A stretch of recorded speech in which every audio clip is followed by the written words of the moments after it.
নমস্কার বন্ধুরা, welcome back to মৌমিস ঘরোয়া রান্না চ্যানেল। আজ আমি তোমাদের জন্য খুবই শর্ট অ্যান্ড সিম্পল একটি রেসিপি নিয়ে এসেছি, চিংড়ি মাছের ভাপা।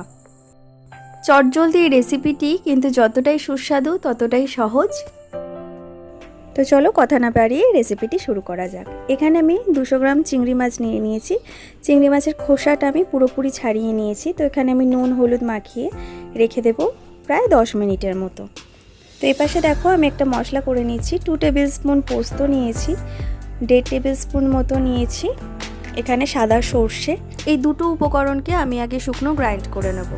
এরপর আমি এখানে অ্যাড করছি 2 টেবিল স্পুন টক দই আর 2 টিস্পুন মতন গুঁড়ো দুধ। এর সাথেই অ্যাড করে দিলাম হাফ কাপ পরিমাণ লিকুইড দুধ আর দুটো কাঁচা লঙ্কা দিয়ে প্রত্যেকটা উপকরণের একটা ফাইন পেস্ট বানিয়ে। চিংড়ি ভাপাতে কিন্তু আমরা বেশিরভাগ সময়ই নারকেল বাটা বা নারকেলের দুধ ইউজ করে থাকি, তবে নারকেলের পরিবর্তে এই প্রসেসেও অসাধারণ টেস্ট হয়। অবশ্যই একবার ট্রাই করে দেখতে পারো।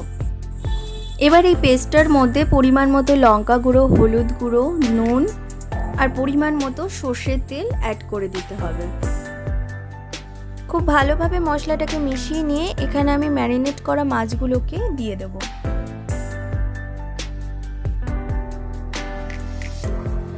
পুরো মশলাটার সাথে মাছগুলোকে খুব ভালোভাবে মিশিয়ে নেব। নিয়ে এবার ওপর থেকে চেরা কাঁচা লঙ্কা দিয়ে বক্সের মুখটা আটকে দেব।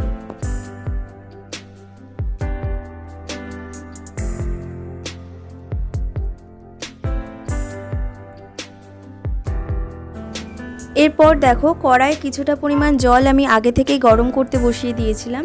তার উপর একটা স্ট্যান্ড রেখে আমি মাছের টিফিন বাটিটা বসিয়ে দিলাম। এবার পরিমাণ মতো জল দিতে হবে এমনভাবে যেন টিফিন বাটির অর্ধেকটা পরিমাণ জলে ঢাকা থাকে। এরপর মিডিয়াম ফ্লেমে 15 মিনিটের জন্য ভাপে বসিয়ে রাখতে হবে।